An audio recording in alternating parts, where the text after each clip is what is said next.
Last পর্যন্ত দেখছিলাম যে অ্যাবাউট দ্য নোভেল কনটেক্সট যে কিসের প্রেক্ষিতে লিখেছে আর কি, এটারই আজকে কন্টিনিউয়েশন, যে ক্রিটিক্যাল এসেগুলো আর কি, মেজর থিমসগুলো। থিমসের ব্যাপারে বলতে গেলে বেশ কিছু, মানে অধিকাংশ রাইটারের ক্ষেত্রে থিম, একটা নোভেলের যে থিম হয়, it is the driving force of the book during the creation. একটা নোভেল বা একটা বুকের ক্রিয়েশন মানে এই হলো থিম, মূল এসেন্স। এই একটা থিমের উপর বেস করেই মানুষ আসলে লেখে। তো কোনো অথর মানে একদম নির্দিষ্ট করে এটা চিন্তা করে না যে আমি এই থিমের উপরেই লিখবো। তো the creative process is directed by at least one controlling idea, but একটা সেন্ট্রাল একটা আইডিয়া, ওই আইডিয়াটাকে কেন্দ্র করে লেখে। আসলে আমরাই এটাকে ক্রিটিক্যালি এক্সামিন করি, আসলে রাইটাররা অত কিছু চিন্তা করে হয়তো লেখেও না আর কি। তো এটা একটা এমন concept, it's a concept or principal or belief or purpose significant to the author. এটা একটা মূলনীতি, একটা অথরের মূলনীতি, বা এটা একটা বিলিফ বা বিশ্বাস। একটা থিম অথবা several themes guides the author by controlling where the story goes. এই থিমগুলোর মাধ্যমেই অথর লেখে যে স্টোরি কোথায় যাচ্ছে, তারপর what the characters do, what mood is portrayed, and what style evolves and what emotional effects of the story will create in the reader. তো এটার মাধ্যমেই কন্ট্রোলিং ফ্যাক্টর একটা লেখার, একটা রাইট আপের, যেটার মাধ্যমে স্টোরি কোথায় যায়, ক্যারেক্টাররা কী করে, কেমন মুড পোর্ট্রে হচ্ছে, স্টাইলটা কেমন, এবং কী ইমোশনাল ইফেক্টটা স্টোরি রিডারদের উপরে ক্রিয়েট করে, এগুলো ইয়ে করছে। আচ্ছা, আমরা তো এটাই বুঝতে পেরেছি যে ইগবো সোসাইটি নিয়ে লেখা এই নোভেলটা, এই উপন্যাসটা, এই ইগবো সোসাইটির কমপ্লেক্সিটি নিয়ে আসলে এই ইয়াটা লেখা, তাই না? ইগবো সোসাইটির মধ্যে কমপ্লেক্সিটি আছে। ব্রিটিশরা খারাপ, কিন্তু এখানকার যে সমাজটা, তারাও যে কতটুকু ভালো, সেটার প্রশ্ন রেখেছেন চিনোয়া আচেবে। আচেবের ওন স্টেটমেন্ট থেকে আমরা জানতে পারি যে one of his themes is the complexity of Igbo society before the arrival of the Europeans. ইউরোপিয়ানরা আসার আগে থেকে এখানে কমপ্লেক্সিটি চলে আসছে। এই থিমটাকেই সাপোর্ট করার জন্য উনি ডিটেল ডেসক্রিপশন দিয়েছেন of the justice courts and the trial process. এখানকার যে জাস্টিসগুলো কীভাবে হচ্ছে, এখানে ট্রায়াল সিস্টেমগুলো কীরকম, তারপরে social and family rituals, marriage customs, food production and preparation process, the process of shared leadership for the community, religious beliefs and practices, and the opportunities for virtually every man to climb the clan's ladder of success through his own efforts. আচ্ছা, আজানটা শেষ হোক, তারপর নিয়ে করছি। যথেষ্ট সময়। আচ্ছা, তাহলে এগুলোর মধ্যে দেখাচ্ছে যে ট্রায়াল প্রসেস, সোশ্যাল আর ফ্যামিলি রিচুয়াল কেমন ছিল চিনোয়া আচেবের, ভালো না। যেমন ম্যারেজ কাস্টমস, বউদেরকে পিটাচ্ছিল খাবারের জন্য। ফুড প্রোডাকশন, খাবারগুলো ইয়াম তৈরি করতে, কড়ি প্রথা, preparation process of shared leadership, community কেমন ছিল, নিশ্চয়ই একটা খুঁত ছিল, একটা প্রবলেম ছিল, যার জন্য ওদের নিজেদের মধ্যেই কামড়াকামড়ি করে ওরা মরে গিয়েছিল, মারামারি করে। হ্যাঁ, রিলিজিয়াস বিলিফস অ্যান্ড প্র্যাকটিস, মানে কি বলবো, একটা ওরাকল বিশ্বাস করতেছে, অমুক দেবী বলেছে ওকে জব, ওকে ইয়া দাও, হ্যাঁ, এই জিনিসগুলো। And the opportunities for virtually every man to climb the clans ladder of success through his own efforts. আচ্ছা, প্রত্যেক মানুষেরই একটা স্বপ্ন যে আমি ক্ষমতার শিখরে আহরণ করব, এগুলো নিয়ে লেখা হয়েছে। The book may have been written more simply as a study of Okonkwo's deterioration in character in an increasingly unsympathetic and uncompatible environment. হয়তো বইটা সিম্পলি লেখা হয়েছে যে ওকনকোর কিছু অধপতন হলো কিছু এনভায়রনমেন্ট পরিস্থিতির জন্য, but consider what would have been lost had Achebe not emphasize the theme of complex and dynamic qualities of the Igbo Umuofia. কিন্তু চিন্তা করে দেখেন, আপনি কমপ্লেক্স থিম যদি না থাকতো তাহলে লেখাটা কেমন হতো? সো ব্যাপারটা এত সহজও না, কঠিন করে লিখেছে।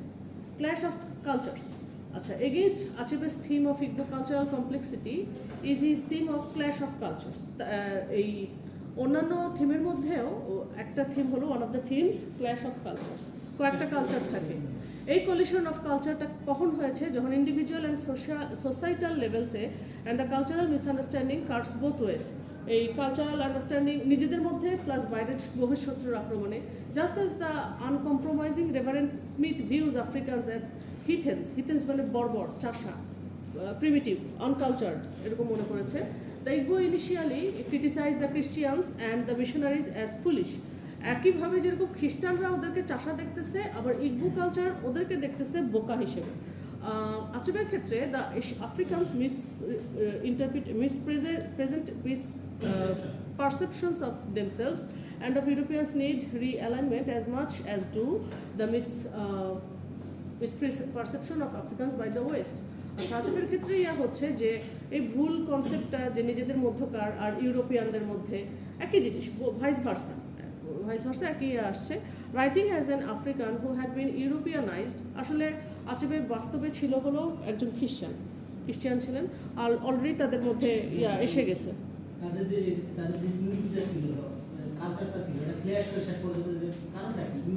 হ্যাঁ, আমরা ইয়া আলোচনা করবো প্রশ্নোত্তরের মধ্যে তখন আপনারা দেখতে পারবেন কেন এটা হয়েছে।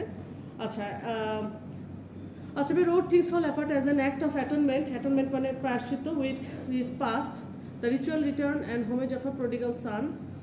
এটা ইয়া করেছে যে হোমেজ মানে হলো যে একটা প্রডিগাল বা উচ্ছনে যাওয়া মানুষের এটা একটা প্রায়শ্চিত্ত আর কি, এই ইয়া হিসেবে।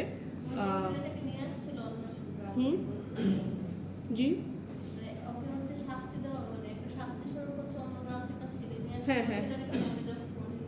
হ্যাঁ। By this own act, he encourages other Africans, specifically ones with Western educations, to realize that they may misperceive their native culture. অন্যান্য আফ্রিকানদের মাধ্যমে উনি এটা দেখাচ্ছে যে যারা ওয়েস্টার্ন এডুকেশনের সাথে পড়াশোনা করেছে তারা তাদের নেটিভ কালচারকেই ভুল বুঝছে, এটাও দেখিয়েছে। আর আছে হলো destiny, related to the theme of cultural clash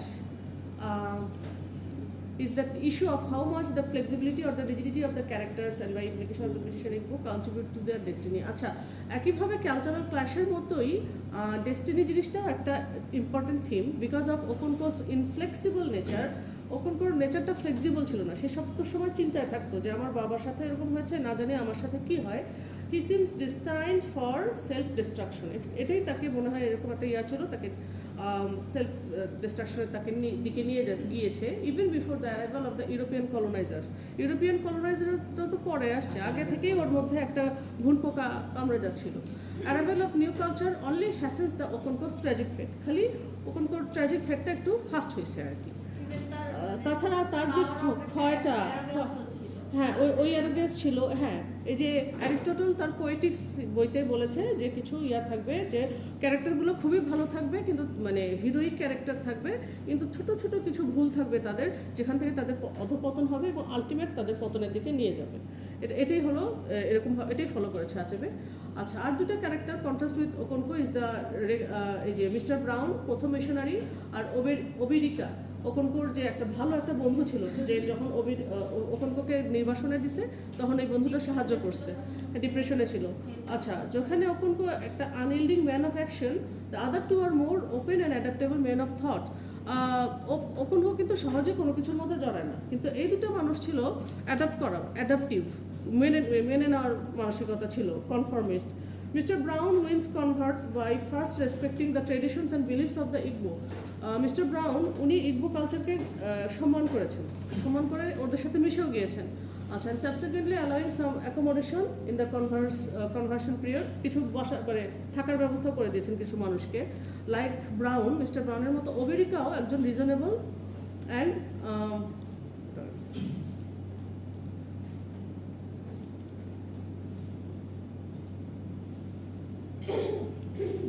এবং থিঙ্কিং পারসন ছিল। He doesn't advocate the use of force to counter the colonise. আচ্ছা, ওকনকোর বন্ধু ও কলোনাইজারদেরকে ফিরে দেওয়ার চিন্তা ভাবনা করে নাই, সে ওদেরকে ওরকম ফিরে দেওয়ার মতো বা ইয়া ছিল না, বরং সে একজন ওপেন মাইন্ডেড পিপল ছিল। Changing values and foreign culture, ওই who knows what may happen to বড়, সে বলল যে আগামীকাল কী হতে পারে আমরা কেউ জানি না। সে পজিটিভ বা নেগেটিভ কিছু ছিল না। He comments about the arrival of ফরেনারদের ব্যাপারে কথাটা বলেছে। Obierika's receptive and adaptable nature, এই যে অভ্যর্থনামূলক সূচক এবং অ্যাডাপ্ট করে নেওয়ার যে মানসিকতা, এটাই উমোফিয়ার স্পিরিটটাকে বুঝিয়েছে, রাদার দেন ওকনকোস রিজিডিটি। ওকনকো ছিল রিজিড একটা মানুষ, কিন্তু ওর বন্ধুটা ছিল উদার মনা। আচ্ছা, for example, consider Umuofia's initial lack of resistance to the establishment of a new religion in its midst. মনে করেন যে ইমোফিয়ার যে একটা রেজিস্ট্যান্সের একটা অভাব ছিল, একটা ভালো একটা নেতৃত্বের অভাব ছিল। আপনারা বলছিলেন ফল অ্যাপার্ট কেন করেছে, ভালো নেতৃত্বের অভাব ছিল, কারণ ওখানকার মধ্যেই সমস্যা ছিল। With all its deep roots in tribal heritage, the community hardly takes a stand against the intruders. আসলে কমিউনিটি ওরা ইন্ট্রুডার বা অবৈধ অনুপ্রবেশ যারা করলো তাদের এগেনস্টে তেমন কোনো হার্ড কোনো রুল তৈরি করতে পারে নাই, ওদেরকে প্রতিহত করার কোনো ব্যবস্থাই নিতে পারে নাই। নিজেরাই নিজেদের মধ্যে ইয়া ছিল না, ইউনাইটেড ছিল না, অ্যালাইন ছিল না। হ্যাঁ, আরেকটা এলাকায় চলে গেছে। তাহলে হ্যাঁ, এখানে লিডারশিপের ব্যাপার, ওরাকলদের ব্যাপার, জুরি জাস্টিস সিস্টেম, এগুলো এগুলো হ্যাঁ হ্যাঁ এটাই সি এখানেই আপনারা কাহিনীটা জানার জন্য আপনারা সুন্দর বলতে পারছেন। এটাই এগুলো লেখার মধ্যে এখানে আপনি লিখতে পারবেন। জায়গা মতো তো আঘাত দিয়েছে। হ্যাঁ, ব্রিটিশরা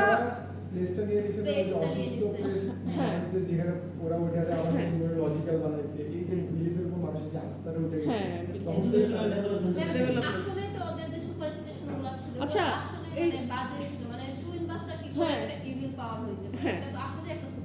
সেটাই।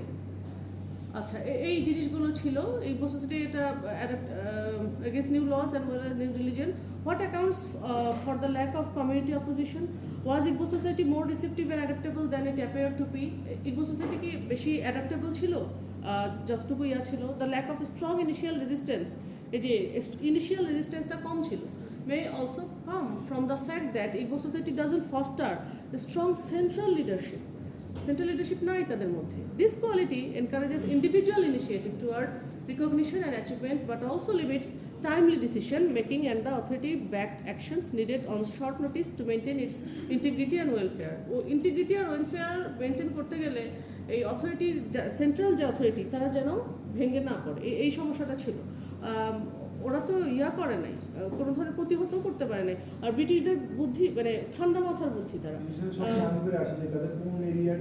হ্যাঁ দুর্বল এরিয়াটা, এটা তো আমরা প্রথম থেকেই দেখছি। সেই পলাশির যুদ্ধের সময় সিরাজউদ্দৌলাকে কিরকম দুর্বল জায়গাতে আঘাত করে তাদেরকে প্রত্যেকটা শত্রুপক্ষকে ওরা ওদের কবজায় নিয়ে নিছে। এবং সিরাজউদ্দৌলার সাথে যাদের মানে এনমিটি ছিল, শত্রুতা ছিল, তাদেরকে হাত করেছে। সো ব্রিটিশরা বরাবরই ধুরন্ধর জাতি। সো একই জিনিস এই ব্রিটিশরাই তো এখানে গেছে এগোতে।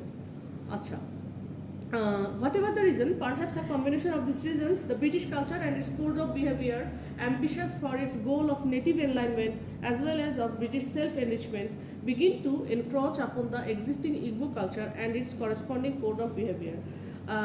এই বর্তমান কালের সাথেও এটা মিলে যাচ্ছে। কিভাবে দেখেন, আমরা বাংলাদেশের মানুষ আছি, আমাদের দেশের শিক্ষা ব্যবস্থা ভালো না, আমরা ভালো শিক্ষার আশায়, ভালো স্বাস্থ্য, ভালো দুটা ভালো খাওয়া পড়ার আশায় আমরা বাইরে ছুটি, সেটা ব্রিটিশদের দেশে না হোক, আমেরিকায় হোক, ছুটি।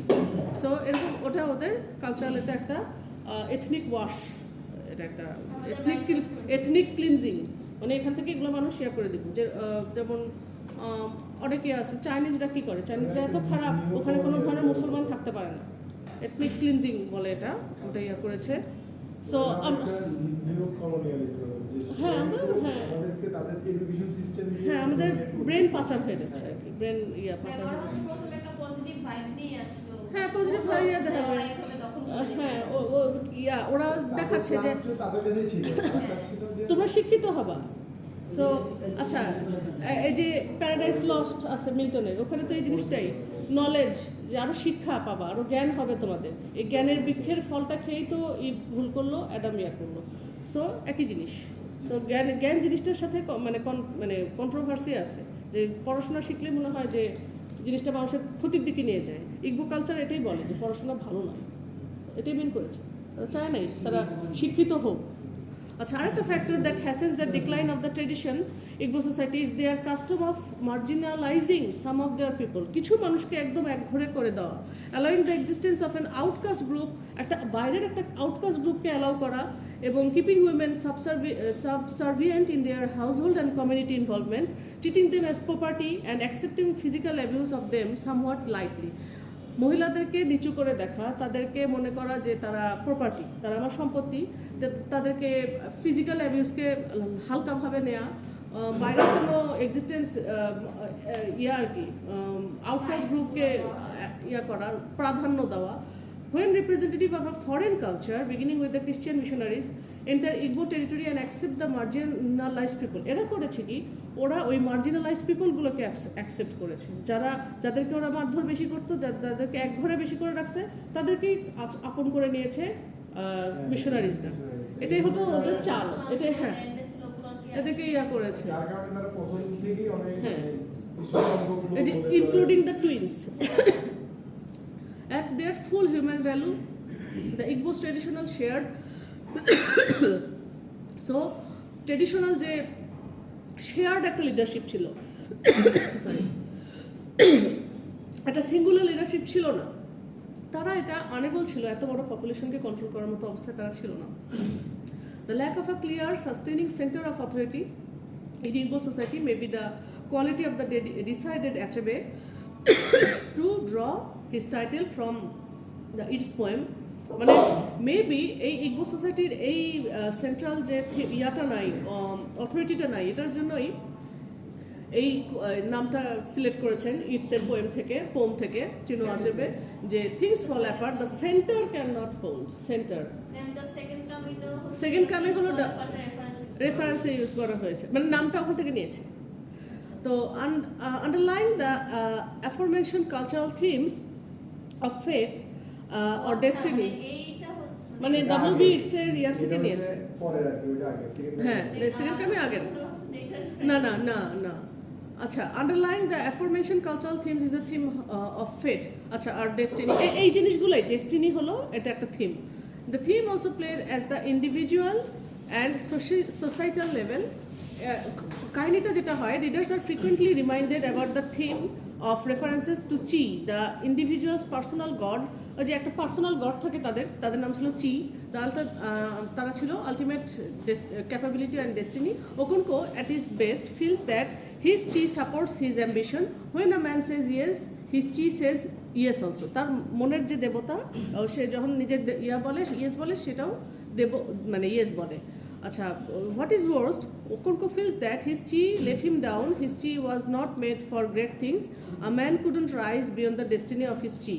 Here was a man whose chi says nay despite his own affirmation আর কি, সে তার নিজের পার্সোনা নিয়েই প্রশ্নবিদ্ধ ছিল, সেগুলো ইয়া করতো না। আচ্ছা, সো সামাজিকভাবে ইগবোর যে lack of unifying self image and centralised leadership as well as their weakness in the treatment of some of their own people.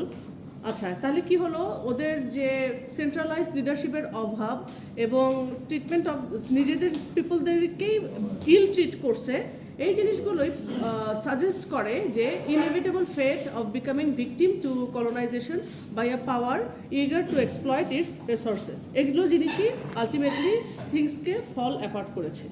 In addition to the three themes discussed in this essay, the thoughtful reader will probably be able to identify other themes of this novel. For example, the universality of human motives and emotions across cultures and time.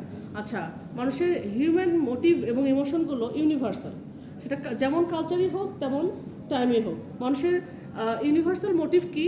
একটু ভালো থাকা, ভালো খাওয়া, ভালো পড়া, উন্নত জীবন, and the need for balance between individual needs and community needs, এবং একটা ইন্ডিভিজুয়াল এবং কমিউনিটি নিডের মধ্যে একটা ব্যালেন্স। সো সুন্দরভাবে এখানে থিমটা আলোচনা করা হয়েছে। আমার মনে হয় আমি পুরোটাই পড়িয়েছি আর কি, এগুলো দিয়েছি।